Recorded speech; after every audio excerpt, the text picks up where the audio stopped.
Federal government को warning दे रहा हूं कि अगर तुमने इस आईजी इस्लामाबाद को ना हटाया तो अगली दफा इस आईजी को हटवाने के लिए हम तुम्हारे पे दावा बोलेंगे।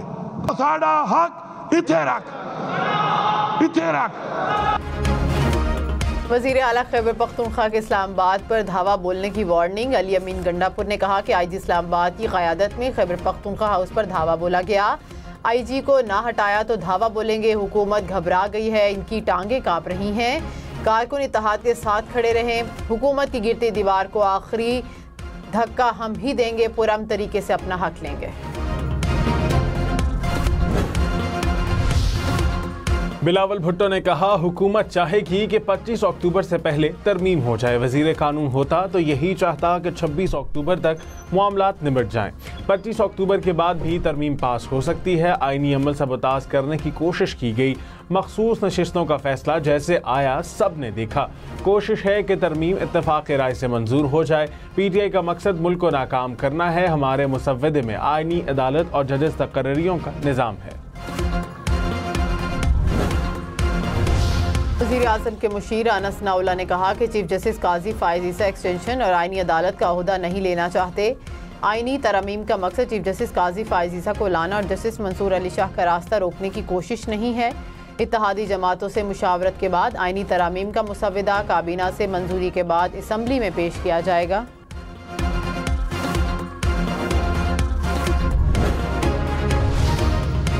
दोबारा 2014 और 15 को जो कुछ किया गया, नापाक का जो अज़ाइम थे दुश्मनों के और यहाँ पर घुसपैठियों के भी, उसका ये रेप्लिका है। और रोज़ इस्लामाबाद पर चढ़ाई हो रही है। मुनज़्ज़म साजिश के ज़रिए उसको सबटाज करना, इससे बड़ी मुल्क के साथ दुश्मनी कोई और हो नहीं सकती। वज़ीर आज़म शहबाज शरीफ ने कहा 2014 जैसी कोई साजिश कामयाब नहीं होने देंगे। एक जत्थे को पाकिस्तान की तरक्की मंजूर नहीं, उन्हें गम खाया जा रहा है कि मईशत संभल गई तो हमें कौन पूछेगा।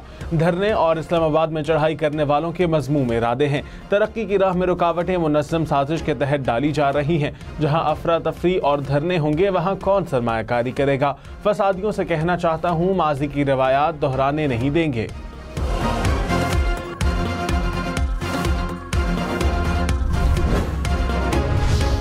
वज़ीर दिफा ख्वाजा आसिफ ने कहा कि अली अमीन गंडापुर का सॉफ्टवेयर अपडेट हुआ है। मुनाल और हरीपुर के रास्ते डिग्गी में बैठकर पेशावर गए। PTI ने एक और 9 मई करने की कोशिश की, रोका ना जाता तो ये डी चौक में बैठ जाते। प्रोग्राम फैसला आपका में मजीद कहा कि बानी PTI का मिलिट्री कोर्ट में ट्रायल हो सकता है।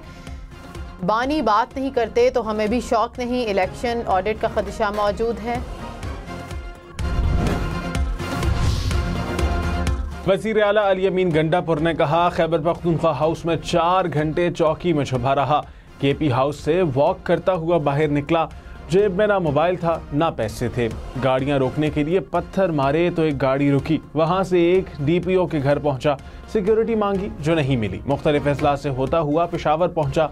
गिरफ्तारी से नहीं डरता, अंदाजा हो गया था बतौर वज़ीर आला गिरफ्तारी वक़ार के साथ नहीं होगी। बानी PTI से हिदायत लेने के लिए खैबर पख्तूनख्वा हाउस गया। आईजी इस्लामाबाद की क़यादत में KP हाउस पर धावा बोला गया। तहरीक इंसाफ की अरकान पार्लिमान को सियासी एहतजाज में शरीक ना होने की हिदायत। सेनेटर्स और MNAs को मरासला जारी कर दिया। चेयरमैन PTI बैरिस्टर गौहर ने कहा कि ताहुक्म सानी किसी भी मुजाहरे और जलसे का हिस्सा ना बने। हुकूमत का आईनी तरामीम 2 हिस्सों में लाने का प्लान। बैरिस्टर अकील मलिक ने कहा मौलाना फजलुर रहमान के साथ आईनी अदालत पर इत्तफाक है। हो सकता है कि तरमीम को 2 हिस्सों में तकसीम कर दें। प्रोग्राम हम देखेंगे में मजीद कहा तरमीम के लिए हमारे पास नंबर्स पूरे हैं। हतमी फैसला नहीं किया कि मुसव्वदा कब पेश किया जाएगा।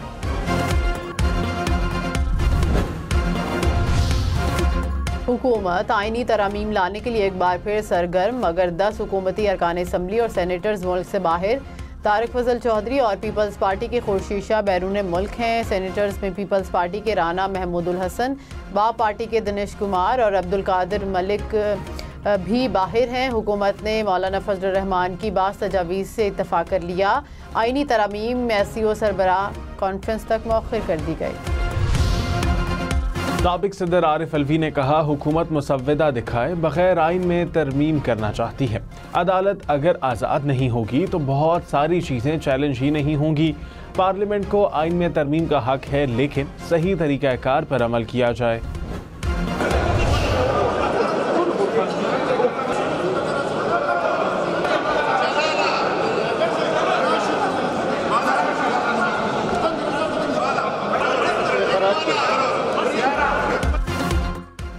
खैबर पख्तूनख्वा असम्बली में हाथापाई, लातें और घूंसे चल गए। अरकान असम्बली की लड़ाई के बाद गैलरी में मौजूद कारकुनान भी गुत्थम गुत्था एक दूसरे पर लातें और घूंसे बरसा दिए। इकबाल वजीर और नेक मोहम्मद वजीर में तल्ख कलामी हुई। वज़ीर ख़जाना मोहम्मद औरंगज़ेब ने कहा, हड़ताल और कारोबार बंद होने से यौमिया 190 अरब रुपए का नुकसान हुआ। इस्लामाबाद में एहतजाज से 8 लाख अफराद मुतासिर हुए। हड़ताल की कॉल देने वाले मुल्क और कौम कभी सोचें, अपने मसाइल के हल के लिए मुज़ाकरात करें। अवाम मईशत को नुकसान पहुँचाने वाले अमल का हिस्सा ना बने। बड़ी मेहनत से मुआशी इस्तेहकाम लाकर शरह रमू की बुनियाद फराहम की है। महंगाई की शरह सिंगल डिजिट पर आ गई। शरह सूद और महंगाई में मजीद कमी आएगी। हड़तालें ना बर्दाश्त कर सकते हैं, ना ही करेंगे।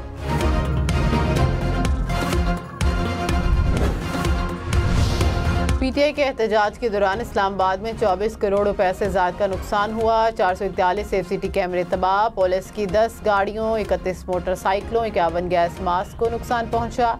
मुजाहिरीन ने 3 निजी मालकान की गाड़ियों और 1 क्रेन को भी नुकसान पहुंचाया।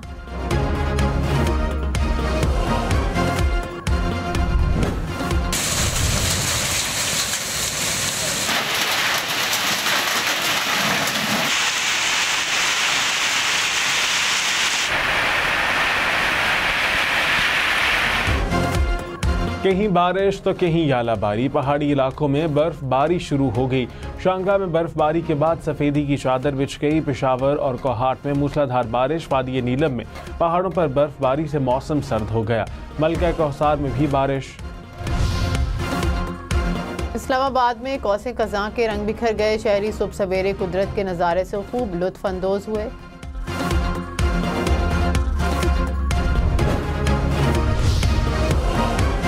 खैबर के इलाके जमरूद में मूसलाधार बारिश के बाद सैलाबी सूरत हाल। गाड़ी पानी में बह गई।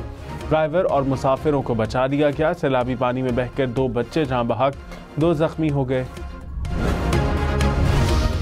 खैबर पख्तूनख्वा हुकूमत ने सरकारी मुलाजमीन के कलदम PTM के जलसे में जाने पर पाबंदी लगा दी। नोटिफिकेशन जारी। खिलाफ वर्जी करने वालों के खिलाफ कानून के तहत कार्रवाई की जाएगी।